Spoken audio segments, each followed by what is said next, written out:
we are now going to discuss and spoil everything in the final 2 episodes of Ahsoka.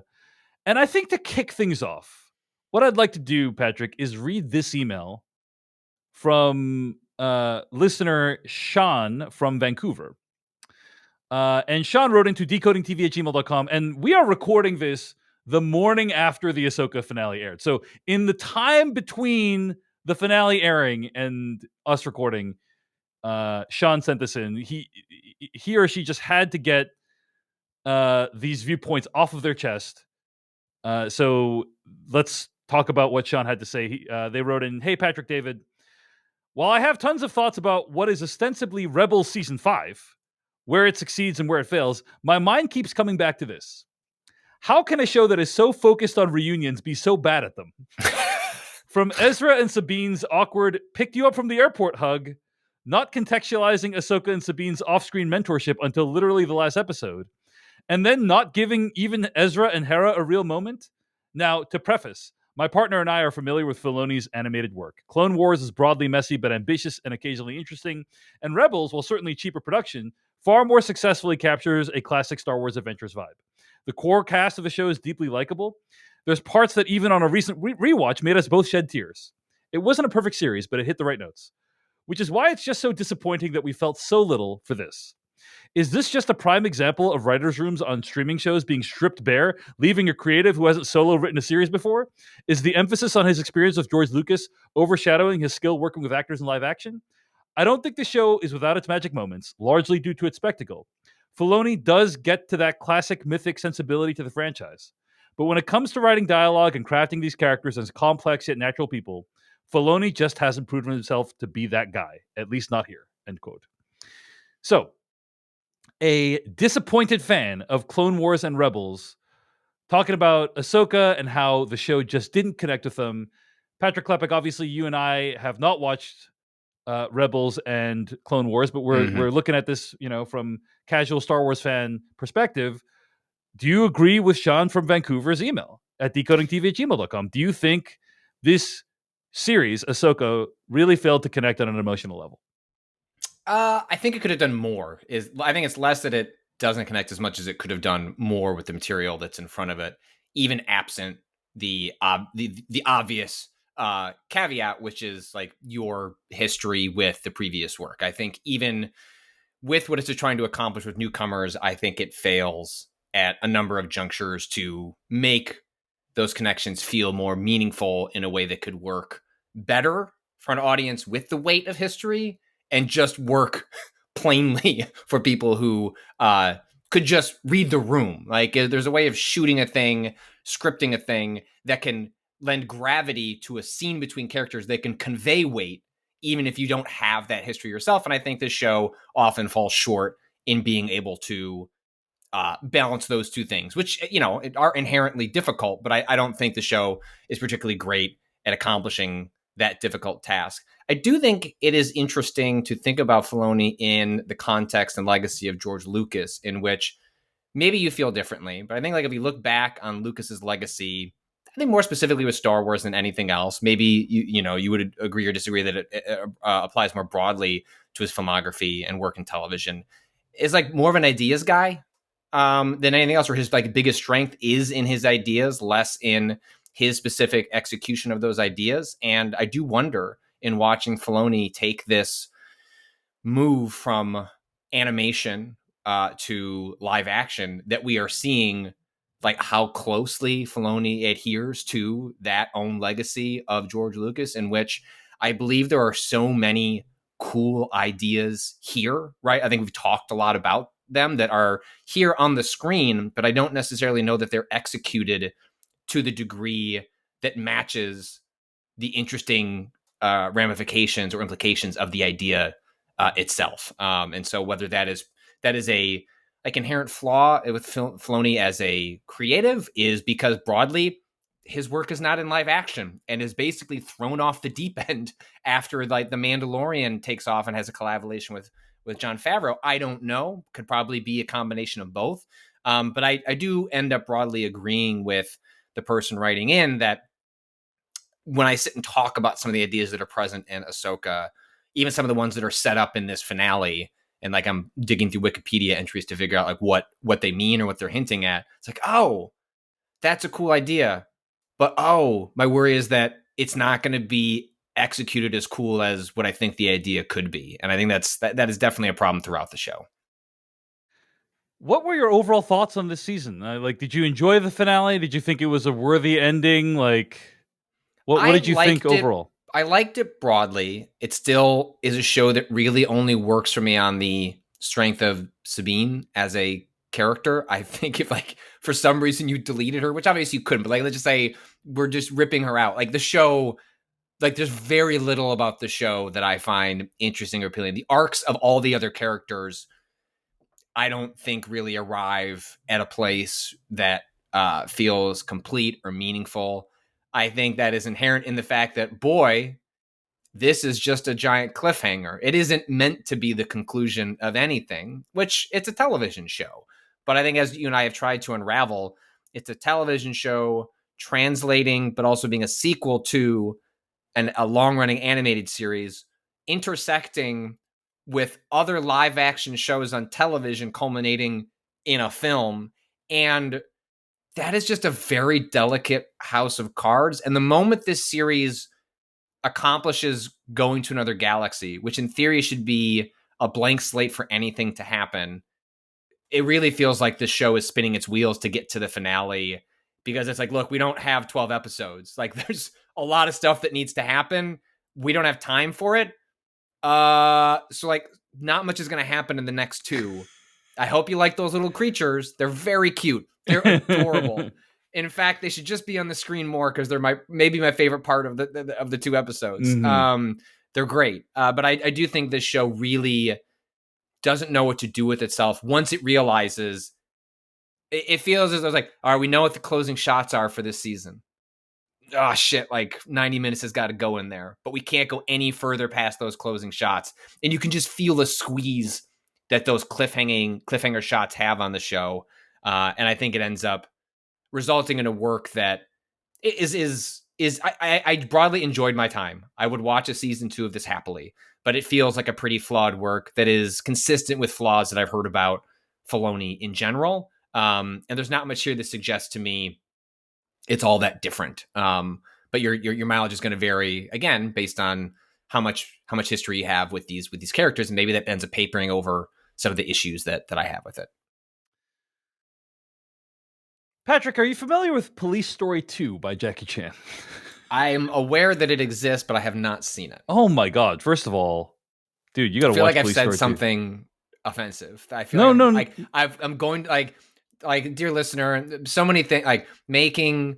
Telling David that I liked the Twisted Metal series, so I guess maybe we should cover the rest of it. Like I've committed so many sins.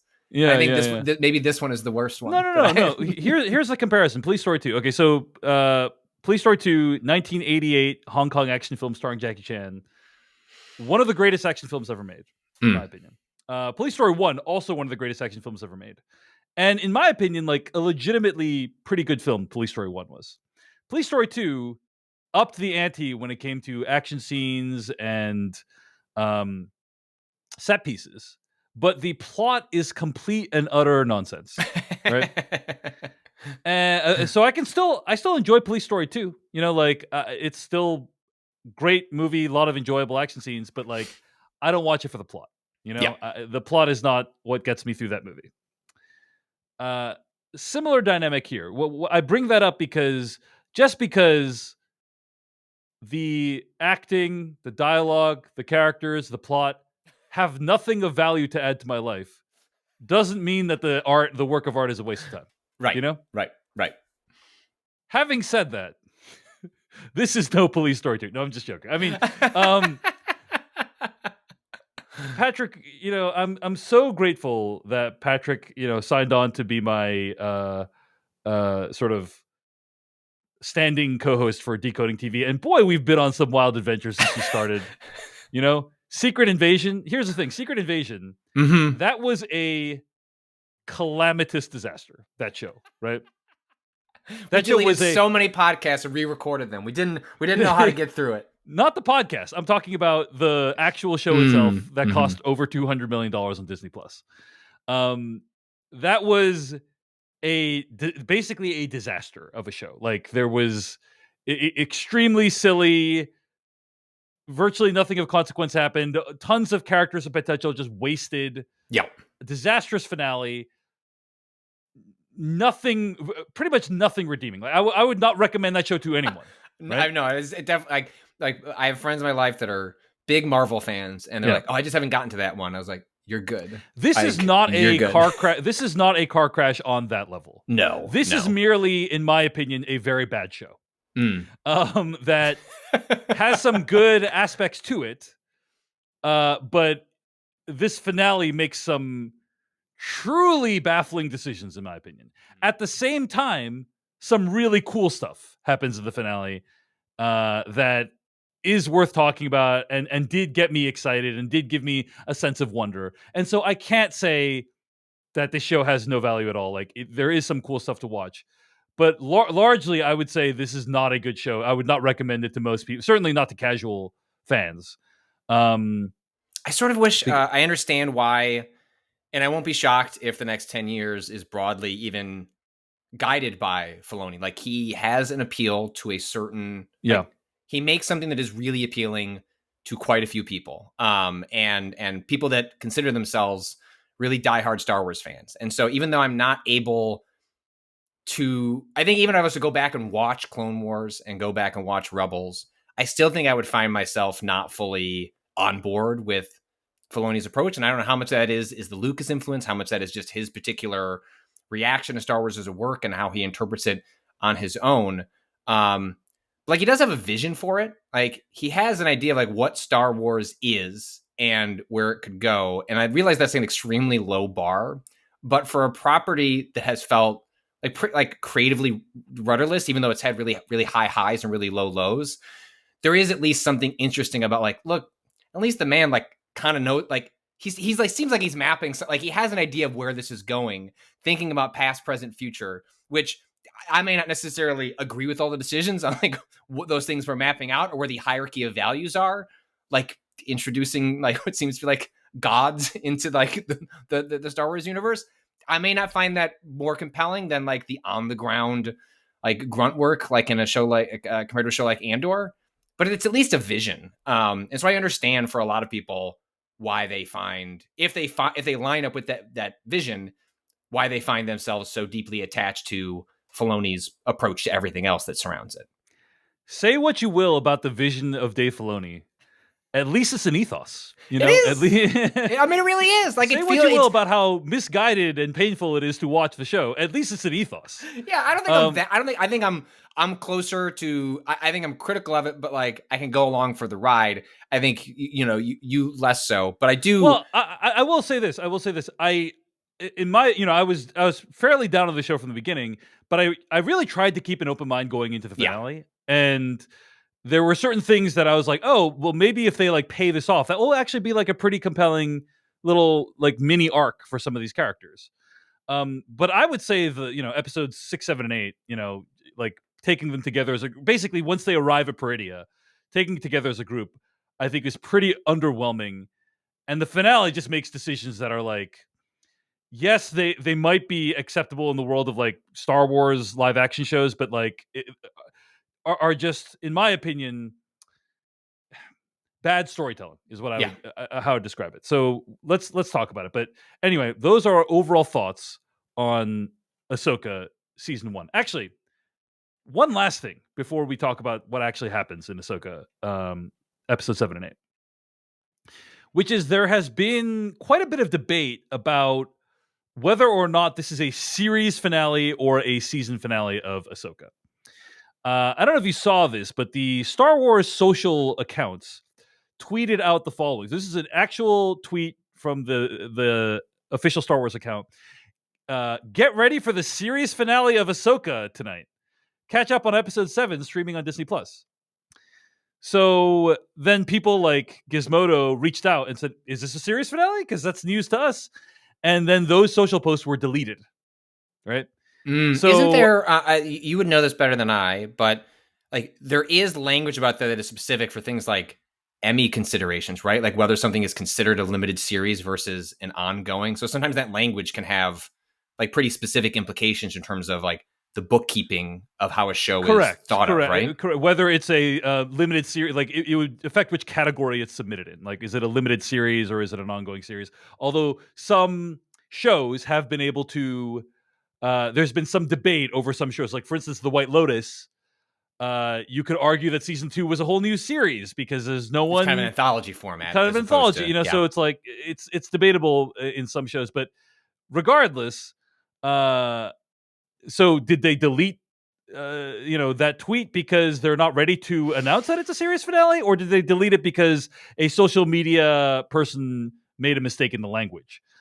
It's unclear. There's a lot of speculation that Dave Filoni's movie, which may or may not still be happening, is going to tie in events with what If any happens of on those these movies shows. happen, I bet it's that one. Like, Yeah, I agree. I would do agree. think like the train, like the Mandalorian train is like, you can disagree with the tracks, but like they're there and like the train is moving. So if all those films were announced, Say what like, you will about the tenets of the Mandalorian. At exactly, least it's in your thoughts. exactly. So, But like and I actually think it's sort of a distinction without a difference in terms of like, is this a series or season finale? Because there's already present evidence in how Disney has rolled out this corner of the universe. If you think of what Favreau and Filoni are doing, as they're both building this shared corner of the universe, building off one another, playing in with one another's characters. Like the Book of Boba Fett, like takes a careening turn into the Mandalorian for 2 episodes. It's not going to shock me if in the Mandalorian season 4, which my understanding is already written, because Dave Favreau is often writing these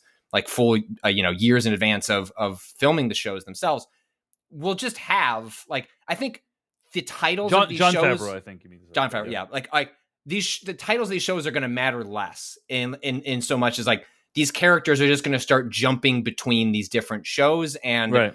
when they're, whatever it's named is just telling you that's sort of the main character, but like everyone else is along for the ride. Like I fully expect, like, with the certain, events that occur at the finale of this, some characters in certain parts of the galaxy, some characters in other parts, that it's very easy to imagine those characters easily hopping over to the next season of The Mandalorian. And so Ahsoka season 2, yes or no, sort of means less to me, as much as like, I don't think we're abandoning these characters. Like they're coming back in some way or another. That's fair. But I guess just point being, unclear whether or not it's a series finale or not. The season premiere did do very well. Disney actually released some numbers, like I think 14 million people watched it. So it's very possible there's going to be an Ahsoka season 2, but as of now, it's unclear. Is all I wanted to say about that. So anyway, those are some overall thoughts on Ahsoka season 1. All right, Patrick, let's talk about what actually happened in these episodes. And here again, I am reading from the Wikipedia plot summary of Ahsoka season 1, episode 7. On Coruscant, Syndulla faces a disciplinary hearing with tribunal member Senator Hamato Ziono objecting to her reports of the secret Imperial Remnant conspiracy. C-3PO arrives and provides the tribunal with fake authorization by Senator Leia Organa, forcing the court to absolve Syndulla and Mothma to consider the threat of an Imperial resurgence. It's like, Patrick, it's the thing that you remember from The Thing, remember? Yeah. You know? I mean, look, again, it's a low bar, but like, hey, we're not like CGing somebody that died, so like, yay! You know what I mean? That is your bar for a callback that you can get on board with, basically. I mean, for the precedent that Disney has set, yes, like C-3PO is like, that's table stakes, whatever. Like, he shows up in everything like that. He'll be in the next 3 movies for all we know. So that didn't bother me so much. I didn't mind it. It's a C-3PO, but basically, like, the whole reason it makes it feel like the whole reason we spent any time with Syndulla at all this season was to lead to this moment, right? Yeah. Like, oh, Syndulla, you can't send out people to go and help Ahsoka, and the reason you can't do that is because this moment, like, to culminate in this moment, which is basically a callback to the original, the series of movies involving Leia. The more charitable reason, but that I don't think is necessarily a good storytelling reason, is, we've talked about how much this show seems to be intent on explaining, like, how is the rise of the First Order going to happen? How did the New Republic fuck this up? And this show is just so intent on me. Like, man, the New Republic is really bad at this. Like, just like, I don't know, send a shuttle to see if Thrawn's still around. Not a big deal. You got resources. Like, you got the Empire stuff, you got your stuff, and just unwilling to even fathom the thought of like, in a universe where lots of people mysteriously return, magic exists. It's called, like, no, like, bad guy could never come back. And so, yeah, okay. like, there Fair. is, like, I think part of my issue with how Hera has been portrayed in this show is like she largely just exists to like have friction with the New Republic and show them as inept in a way that helps explain how we arrive at like the new trilogy of films, but doesn't necessarily give a really talented actor anything to do over the course of the series. And I don't think necessarily even justifies, like, it just makes the New Republic seem inept in a way that isn't like, look, we watch Poor Governance all the time. It happens all around us. I think there are better ways of portraying the New Republic as being inept and how that would lead to a rise of fascism again. Yes. But it doesn't have to happen like this obviously necessarily. Yeah, and to be clear, Syndulla, by the way, for Danish is listening, is the Mary Elizabeth Winstead character with the green makeup. So yes. Anyway, that's completely fair, Patrick. And you know what? I was gonna say I didn't even mind it. I didn't even mind the callback. Neither. It happens relatively quickly, and it's like it's fine. But yes, that what you said, that is a probably the best way of reading what happens with Syndulla's plotline this season. Anyway, moving on. Arriving at Peridia, the Purgles run into a minefield left by Thrawn's forces in retreat. Continuing alone, Ahsoka and Huyang are attacked by enemy fighters and hide in a debris field, compelling the Grand Admiral to adopt a more calculated approach. Ahsoka locates Ren through the Force and heads to the planet's surface. Bridger, Ren, and the Noti are attacked by Hati, the local bandits, and Thrawn's night troopers, while Skoll leaves to pursue his own agenda. Ahsoka's intervention forces Thrawn to withdraw his remaining night troopers and prepare his imminent departure. Ahsoka invites Hati, who has been left behind, to join them, but Hati instead runs away. Ahsoka, Bridger, and Ren then joyously reconnect. All right, Patrick, let's talk a little bit about this. I actually thought this was kind of there's some cool action sequences because Ezra is like, no, I'm not going to use guns. For this episode, at least. Ditches that core tenet of his philosophy awfully quick. Yeah, and so, but you have one guy who's basically like pushing people, and then like Sabine has like multimodal fighting techniques. Yeah, he's more of a martial arts like sort of approach to like combined with the Force in terms of his fighting style. Yeah. And then I think Ahsoka and Hati have a battle as well, if I recall correctly, right? And that was solid. Like, the action in the show remained solid until the very end, I would say. And the action scenes in this episode were like pretty decent, I thought. Any comments, Patrick? Any observations?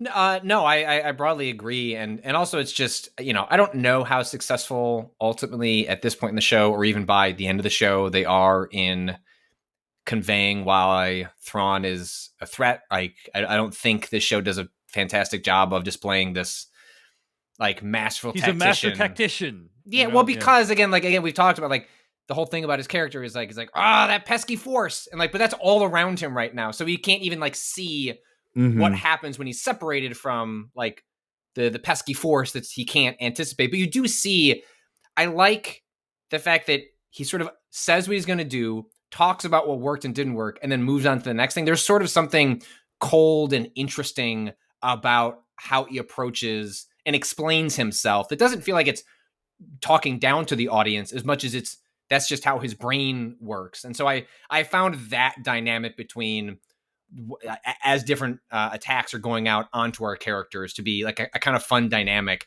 as we would always cut back to Thrawn and he would sort of like the acceptable losses line, which is one that he said like over and over and over throughout these episodes. But I'm with you. I think like one of the highlights of the show has been Star Wars at its weakest when you've gotten past the like either the nostalgia or the just like niftiness of like, ooh, like the magic glowing sword is identifying fighting styles. And I think the strength of this show has been identifying fighting styles with these various characters and finding ways to emphasize that in a show that's had a lot of action. And oftentimes in Star Wars, that action can be used to just kind of muddy over like more interesting storytelling. It's like everyone loves the lightsabers. It's like, yeah, but like I'm almost 40. Like I've seen a lot of these. Like you have to bring something Yeah. to the table. And I think frankly the strength of the action scenes in this show like only make the weaknesses in the character work more glaring because it's like your kid like in a show that was able to pump those parts up a little bit better.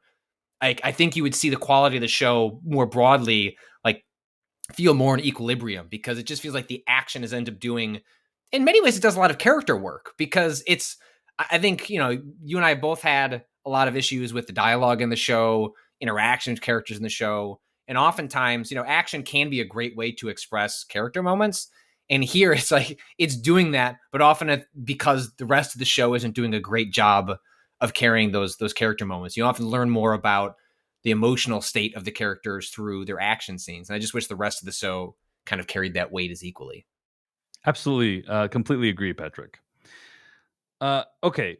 Now, Patrick, prior to the finale, we had spoken a lot about how Balin Skull and Hati are like awesome characters, Do we and have to do this? Do we have? yep, Do we have? Do we have? we have Okay, we fine. All have to right. do it. And so Okay. Thrawn, and we're like, okay, well, Thrawn is clearly being set up as the big bad, right? But they're probably gonna kill off Hati or Skull. Like that will be the big confrontation of the season is like Hati or Balin Skull because like they've been fighting these characters all season and like obviously the show is going to end with like a big confrontation with at least one of those characters. And either one of them being vanquished or killed or whatever like that. But what the creators of the show thought was, what if we didn't do that? What if we went a bold way and had the final confrontation be with a character we've barely been paying attention to this whole season? Yeah. That is to say, Elsbeth, right? She Yes. becomes the big bad of the finale. And on the one, it's literally what you just said, which is the Elsbeth sequence and the fighting with Elsbeth was totally badass. I thought, like Yeah. some of the stuff in the finale was hit or miss. Like when they first show up and there's like a wave, like it's like 50 stormtroopers shooting at them. It's a little bit comical, and I didn't love that. The zombie stuff was kind of cool, but the fight with Elsbeth was awesome. I thought like the idea that she has like a blade that needs to be wielded differently than a lightsaber and like Mm-hmm. have a different posture, like all that stuff was really cool. Completely let down by the storytelling this season, which relegates Elsbeth to not even a side character. Like I think the Noti get more screen time than her this season. Like she's barely present in most of the season. Yeah, and especially because there's a moment in the finale where essentially she's given this great power, asked to make a great sacrifice, and I think the show wants us to feel a little bad for her. Like, Mhm. oh, you don't get to go on the like you don't get to see this Yeah, through. you But don't it's get to like, see the promised land. yeah, but it's like, yo, you haven't done any character work with her. Like, look, problem one, identifying with the fascists. But if I'm gonna do that in a show that like kids identify with the fascists, it sort of goes with the territory on Star Wars. Kids like Darth Vader, but like there is nothing to that moment for me to even like Yeah. identify with like a villain feeling disappointment, which is an interesting dynamic to have as an audience member. But like there's that shot where they're like you can tell like, oh damn, she doesn't get to do this, and it's like, who cares? Like I don't. Well, couple things. First of all, I think if you probably Elsbeth was a character in the animated shows, right? So like I think Yeah. if you'd had hundreds of episodes of like buildup of who Elsbeth was, maybe this would be a significant moment for But I you. think that speaks to like, and again, it's like, Yeah. hey, show, this is the challenge you took on, right? Yeah. And Yeah. so if that is true, which I'd be curious if people want to write in if that moment hits differently.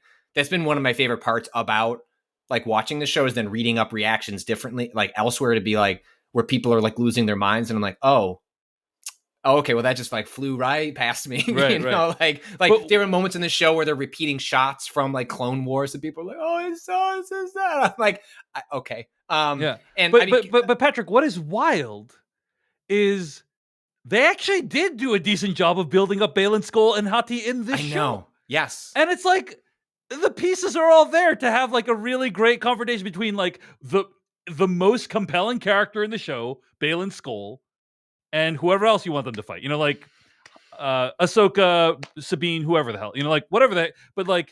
But then to have the big confrontation be with Elsbeth, it's just a bizarre decision in my opinion, given how good Ray Stevenson is in the show, and also we had debated whether he's going to be killed or recast, and it does look like he's probably going to be recast if we're ever going to follow up on that storyline again. So it seems based on my cursory searching of where he's standing, like they don't have a choice. Like if they're going to continue that storyline, they're going to have to recast that character. It seems actually, again, based on what I've read, like potentially like deeply central to what that movie ends up being as well. Like big mythology parts about Star Wars that Filoni has like played in the past. But I'm with you, and I think this is part of the curse of that. Hey, we're not conceiving a show as a show to give an arc that's going to feel like there's a difference between having a show give you over the course of a season a sense of finality while also leaving threads open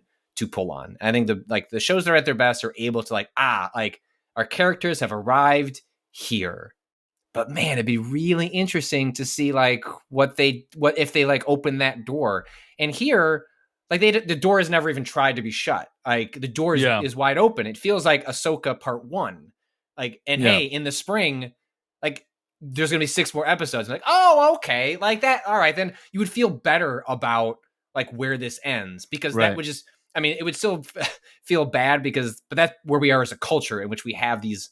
I've listened to you, talk about this on the Filmcast a lot in terms of a lot of films that have come out this year that feel like they are not being created as a singular work. It is just a hard cut to a black screen and credits, and tune in to the next one in a way that doesn't feel satisfying. And I think the way that Star Wars is trying to emulate Marvel, ironically coming at a time in which Marvel is buckling under the weight of that very same connective tissue, there's a different world where you take all the same story elements that you and I have watched over these 8, and I think you can still end up broadly where we're at.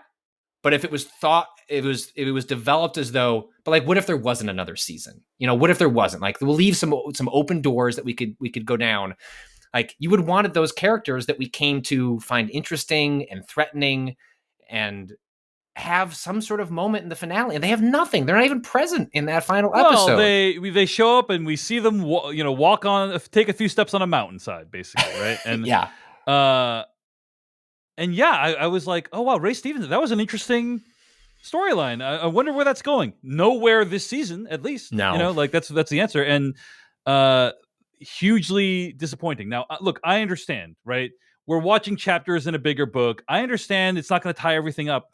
But to be a satisfying season of television, it needs to tie up some things. And I think for a lot of people, they think it tied up enough things. Ezra got to go home.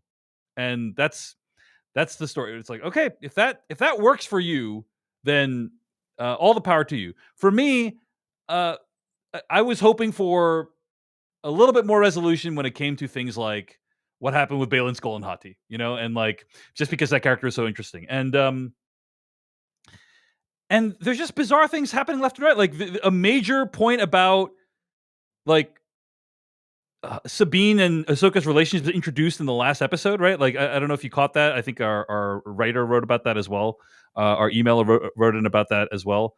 Not contextualizing Ahsoka and Sabine's off-screen mentorship until literally the last episode. That's dropped in the last episode. It's just it just feels sloppy. Honestly, it doesn't feel like the storytelling is under control. And that was a real problem for me. So let's talk about some of the stuff that happened. In episode 8, The Jedi, the Witch, and the Warlord, Elsbeth is gifted a Night Sister sword from the Great Mothers to confront the Jedi, while Bridger constructs a new lightsaber using spare parts from his late master, Kanan Jarrus. Ahsoka, Ren, and Bridger make their way to the Chimera, which is docked with the Eye of Sion, but are confronted by Elsbeth and the Night Troopers, whom the Great Mothers keep resurrecting after they're killed. What do you think about zombie stormtroopers, Patrick? What do you think about the design, idea, execution around them? I'd love it in concept. I just wish they'd sort of gone further in execution. Absolutely. I have no. I think this whole idea of a different way of tapping into the Force, a different version of the dark side is, and like calling them witches is inherently cool. I think it is a really neat way of. Is it the Force though, or is it magic? I don't know. Like, I don't. yeah. I have no. But like whatever. Yeah. Like the Force certainly implies other mystical magics, energies in the world, and however you classify it, and Filoni experts can write in and are the Night Sisters tapping into the Force or something different. But like I don't have any problem with it conceptually. And at the end of the day, like it's cool, and so run with it. But like they're zombies. Like I don't need them to turn into flesh-eating monsters necessarily, but it felt like a really cool idea that I just wanted more from during the actual sequence. Because they largely look indistinguishable from regular stormtroopers. Yeah, they just have the green, right? If not for the VFX. If not, but they have some green eyes, and then like maybe you see like glimpses of underneath the outfit. We get a little bit of that when they fight the right, like the Death Troopers or whatever, the ones that are like up top, like the two more powerful ones. And those were the basically the juggernauts. Basically, those were kind of cool. But you get to see some of their face, like some of the mask come off, and like they're clearly rotted, weird corpses underneath. And I get it, like it's meant to be like a family-friendly show to some degree. But look, now you're doing zombies, like. Scare the kids a little bit, man. Like I would have imagined if like all of a sudden this like the armor started dropping and it was revealed to you like this is what the Night Sisters are doing to these people. Like when you gun them down, when you slice them down, they come back up. But like this is what's happening underneath would be like I think a great way of illustrating what is like truly terrifying about the powers that they wield. Yeah, I agree. Great concept. Not so great in execution, or not as maximally terrifying as it could have been in execution.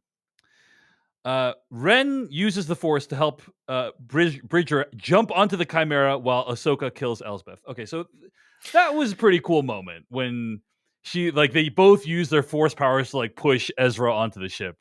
I thought that was kind of awesome, I have to say. It was nifty, although I think I'd expressed earlier in our discussions, I was kind of hoping that she would never develop Force powers at all. I always thought that her character seemed interesting as someone that had a limited connection to the Force, even though all living beings have some connection to the Force, but that her way of interpreting, interacting with it was different. Like her feelings of being a Jedi would be manifestly different than our like sort of broad conception of it, which is you have a lightsaber, you jump around, and you Force push. And it's like, oh wow, a character that feels like they want to be part of the Jedi Order, interpret like what that means on their own, but can't do the magic powers. Like I knew this is where they were going. Like I knew like, they just were doing it too many times. Like rules of three. She's going to try and push something, and eventually like it's going to budge. And I can accept it. I just find it a little bit of a disappointing turn for the character because now like our three main characters are all Jedi, and they're all like really good at it. And it was not kind of cool that we had somebody with a different fighting style, approach, mindset to the world, and in some ways could be sort of an audience sort of surrogate of like, wouldn't it be cool to have those powers? And I'm like, yeah, but like you don't have them. But like you can hang out, like still like help. So, but I agree with you that I think it actually fits the mold of appreciating how the show incorporates different fighting styles. Was how many times have we seen a Force push? 1,000,000 times, right? It's still on like on a kinetic level cool to watch when done well, but there is something really neat here of the idea of turning into a video game double jump, which I have not seen before. Yeah. Again, like Star Wars has been manifested in 1,000,000 forms. So many video games, so many animated shows, so many movies, that it's hard to come up with something you haven't seen. I was like, oh, all right. Like, I don't like this turn for the character, but I'm with you, David. Like, that was pretty sick when she first pushed him up. Well, and the whole, like, it also is into the setup of, like, this ship being docked on this massive monument or whatever, and then being able to, like, access the dock from, like, the setup, the execution, it was all very cool. So, like, props where it's due. So anyway, the Eye of Sion jumps into hyperspace, leaving Ahsoka, Sabine Wren, and Huyang stranded on Peridia. As Thrawn and the Great Mothers arrive over Dathomir, Bridger escapes and reunites with Syndulla and Chopper. Ahsoka, Ren, and Huyang join the Noti and make their new home on Peridia, watched over by Anakin's spirit. Hati joins the bandits, while Skoll is guided to a mountain by a statue of the Mortis gods. And that is the end of Ahsoka season 1. I want to say that it's really a bummer that the Sisters of Dathomir use what seems to be a last in, first out system. Do you know what I mean? It's like, oh, you just got inducted into the order? Guess what? Guess who's the first cannon fodder to get out there? Oh, you think it's one of us? Like, we've been doing this for 1,000 years. You know how like, long we've been on this goddamn do you know- planet? Have you looked around here? This is Yeah. miserable. No, we're not doing. You're the one. It's like basically a freshman hazing ritual is like what Elsbeth goes through, right? Do you think she's dead? I don't buy that she's. I mean, this is like it's an episode in which she used her powers to like resurrect creatures over and over again. I feel like if they want to, Elsbeth has a power in her back pocket that like also allows her to tap into whatever that is. Yeah. I did think it was a little bit goofy when she gets the powers and it's like, oh, now you have the black eyes and the makeup now. And it's like, it was a little bit, I was like, also, okay, that's a little weird. Is this like a Matrix I mean, I guess situation? it makes sense intellectually that that's what would happen, but like, it's just weird that it happens all of a sudden and to a character that we've seen. Anyway, okay, go ahead. They should the Night Sisters should have come over, like take out the makeup kit and like start applying like, hey, now you're one of us. Like now you're one of us. Yeah, exactly. Like they're going to prom. I understand why this happens, but I guess it's like a Matrix situation where one gets handed a cool sword and thus becomes a blade master. Like there's nothing about Elsbeth that has suggested to me, like she's a character that stands around, looks stoic, and like wields green evil magic.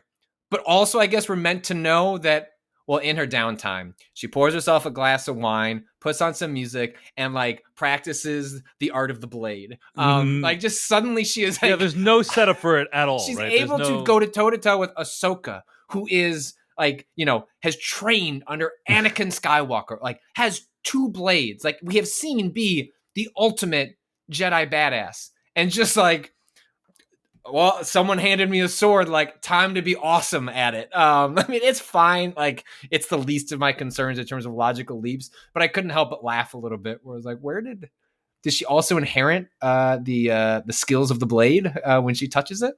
Yeah. We got to see Ezra, and again, I just,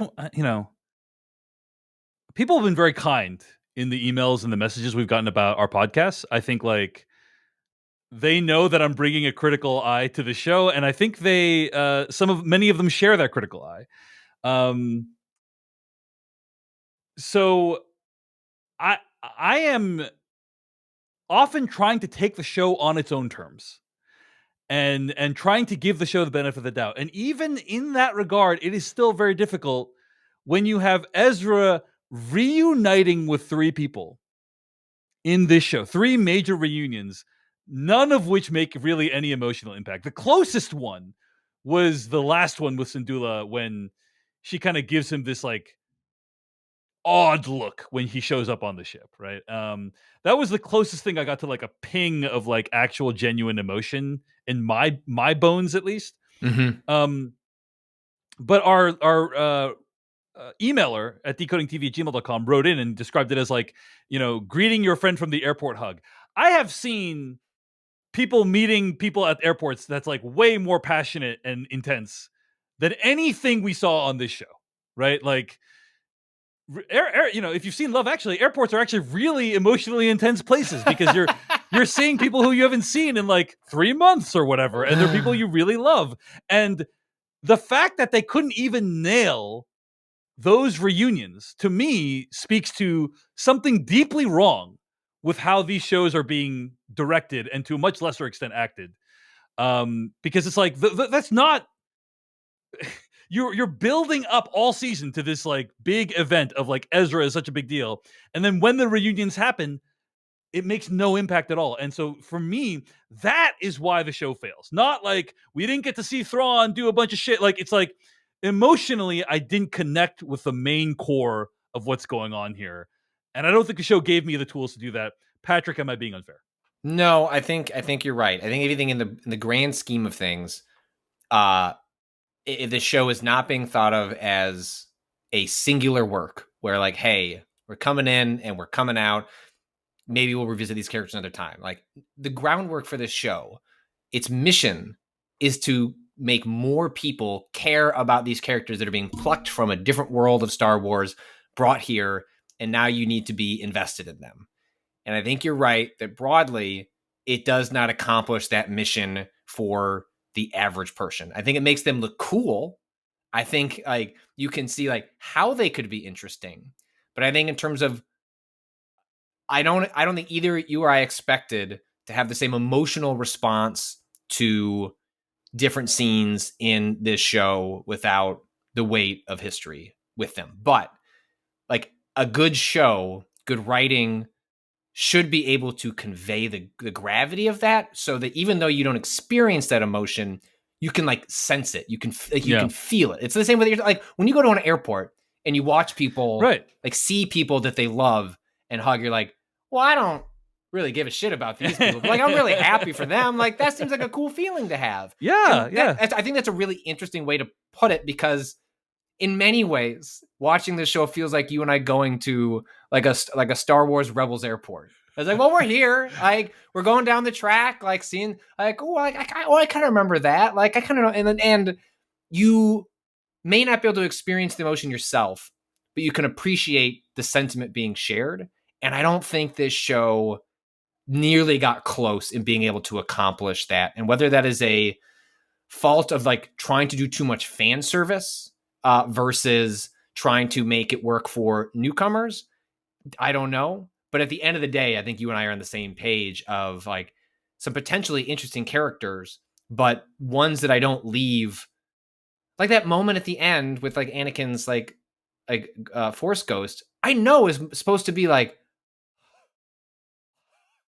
I'm supposed to be, and I'm like, Patrick is touching his chest and exhaling and right instead I'm like, the visual effects in this series seem pretty poor. Like that's like what I'm thinking at the end instead. And so I'm with you. I don't think it is too harsh to say that this series broadly failed on conveying why these characters care so much about each other, because there's a way to do that without you can yada yada yada plot and like all that, but you should still be able to convey the emotional part, and I don't think they were able to do that. And those moments like should be critical junctures in being able to do that. I do think the last one, Syndulla's awe at seeing as like there's a good build up to it. Mary Elizabeth Winstead is a great actor, you know. So, I think she sells it. And there's even though we know who's there, we know who's under the helmet. I thought they did a good job of having actual build up. Like I mean, again, like the sequence where Ahsoka sees Ezra for the first time. It's the most emotion. Like it's just a random shot, but like she's like smiling and hugging him. There's no build up to that. Like this is a character that has largely spent the show crossing their arms and not expressing any emotion. And the one time she gets to smile, we don't get to have any appreciation or build up as the audience member. It feels very odd. And I'm with you that it doesn't quite land. It is a baffling decision. The show's full of baffling decisions, you know, like why relegate Skull and Hati in the way they did? Like two characters, like they didn't even kill Hati off. That was the thing that's like, I'm like, you set up basically 4 bad guys, of which 2 of them are like pretty interesting, and then like the one that you actually use is somebody who's been in the background the whole time. But the other thing is making Ahsoka the central character of the show. I think like, it sells tickets, as they might say, but. What was the purpose of that? Like, is this supposed to make Ahsoka seem interesting to general audiences? Because if so, I think they completely failed at that. That was a disastrous. It's a, in my opinion, disastrous depiction of this character, because the character changes, like, has some revelations about like her relationship with Anakin and her relationship with Sabine Wren, but like that doesn't seem to change her demeanor in any way or her person. Like it doesn't seem to change really her actions that much, in my opinion. Like, yes, she might have taken some different actions. She might have like decided to go to Peridia differently or not go to Peridia or whatever. But if the purpose of the show, big if, was to introduce Ahsoka to general audiences and make people invested in that character, I do think the show has failed. If the purpose was just, hey, we're telling an extended story from Rebels and Clone Wars, then I think it's fine. I think it does what it's supposed to do. You know? I agree with you. Like how, and we won't know this until later. Like, Yeah. where does this fit in the broader framework? Will we look back at this in 3 to 4 years and go, wow, nothing in that show actually mattered? Other, like, I think it's entirely possible Yeah. that all that mattered from this show was, uh, Thrawn has returned. You know what I mean? Like that is somehow Thrawn has returned. Somehow Thrawn, like, well, to most of the galaxy, that is going to be how it feels. Like, damn it, somehow Thrawn has returned, and I think it is as a result of that. Like, would this show have been better to have been simply just titled like Star Wars Rebels? Like, hey, we're going to bring some of these characters in live action. It's really most like, hey, we are building to a movie, but like tune in to the movie. Like you're good. Like these characters are going to be on adventures. They're setting things up. They're going to pay off in the movie, but you can just watch the movie when it comes out, and we'll do the table setting for you. But here, calling it Ahsoka, putting her in Mandalorian, is really forwarding her as like, hey, like the Star Wars universe as it currently stands post Rise of Skywalker doesn't have a lot of main characters. Like Ahsoka is now positioned as one of them, which is why they titled the show that way. But in many ways, I think it ends up doing the show a disservice because I think with a simple title tweak, it alters your expectations of like what you're watching and what the show is meaning to accomplish. And it may end up feeling like that in the long run. But like right now, like Disney's telling me like, hey, if you care about the Star Wars universe, like keep up and like watch this show. And I have a great worry that the reason Ahsoka's character didn't go through many evolutions, the reason that like not much happened was because, well, it just can't. Like this is a side story that's putting the planks in place for a movie. Yeah, they're saving Ahsoka's big turn for the movie or whatever. For the big turn for the movie, and that like they're just gonna have an exposition dump this all over again anyway. You know what I mean? Like they're gonna have to anything that's that important. Like is going to have to be explained, again to an audience that maybe hasn't seen the movies or the they could have called it a lot of different things that would have set expectations differently. The Adventures of Ahsoka and Sabine. They could have called it The Return of Ezra Bridger. Like what they could call the show any number of things, but they chose to call it Ahsoka, and I do think that did a disservice in many ways to the show and to our expectations. I will say though that the score of the show is really cool. And one of my favorite parts of watching the show is at the end of the episode. Yeah. The Ahsoka logo coming up and like the score kicking in. And I was like, oh, that's a really badass score and like a cool looking logo for Ahsoka. So maybe they saw that and they're like, oh, we can't get rid of that, Well, I was saying, to the for all the ups and downs of the television extensions of Star Wars under Disney Plus, one of the great highs has been the musical accompaniment, like the scores to these shows, because for a series that is so burdened by history and nostalgia, they have gone out of their way to try and find musical, like The Mandalorian. Even if you don't like that show, like I think it's a kick-ass theme, like has a really great score that I listen to when I write constantly. And Ahsoka is going to, despite like having pretty mixed feelings on the show, I will probably listen to that score, like that end credits theme, like which they replace. The final episode has something different, but the first 7 has like this great, like it's awesome, like it's so great, it's so cool, and it expresses a little more gravity to the show than maybe the show was expressing itself when I would get to the end. But Mandalorian score, Ludwig Göransson. Great writer of the score, really amazing stuff, and the score to Ahsoka is pretty good. Kevin Kiner, I think, is the composer for Ahsoka, so I want to give them props as well. And Ahsoka is one of the few times where they actually allow themselves. The TV shows have basically said we're not going to do much. We're not going to like hit too many of the John Williams themes. This show definitely. I think this is the Lucas part of Filoni is like. They definitely invoked it. We're gonna do that a little more often, but it at least makes those moments like land better when it's a surprise that they're weaving in like a theme that we know, because it actually ends up adding some weight to a scene as opposed to like remember, because like they could just easily do like the Imperial March for Thrawn because like he's the Empire, but like I'm glad that they don't, so that at some point you can tell at some point Thrawn is going to get like the Imperial March theme, and it'll feel cool because they waited as opposed to like just laying out the carpet on that immediately. We should also say that Thrawn shows up at Dathomir, I believe, with a bunch of coffins. Right, is my understanding. Yeah. And so he's like probably going to be able to raise a whole zombie army, and presumably this zombie army is going to play a role into the rise of the First Order, is my guess, right? So I would guess so. Yes. Yeah. So that's where that's going, and whether that's resolved in Ahsoka season 2 or the movie remains to be seen. But hopefully we get to see Thrawn do some badass stuff. You know, I posted on Threads, I was saying like how I thought this season of TV was disappointing, and I was saying they didn't make Ahsoka into a compelling character. They didn't make Thrawn into a like any kind of threatening or dangerous or, you know, intelligent figure. And somebody responded, they said, "Well, he won, didn't he?" And I guess it's like, okay, fair. And I think and basically from what we understand, he will win, you know? So but I don't know, man. I think that like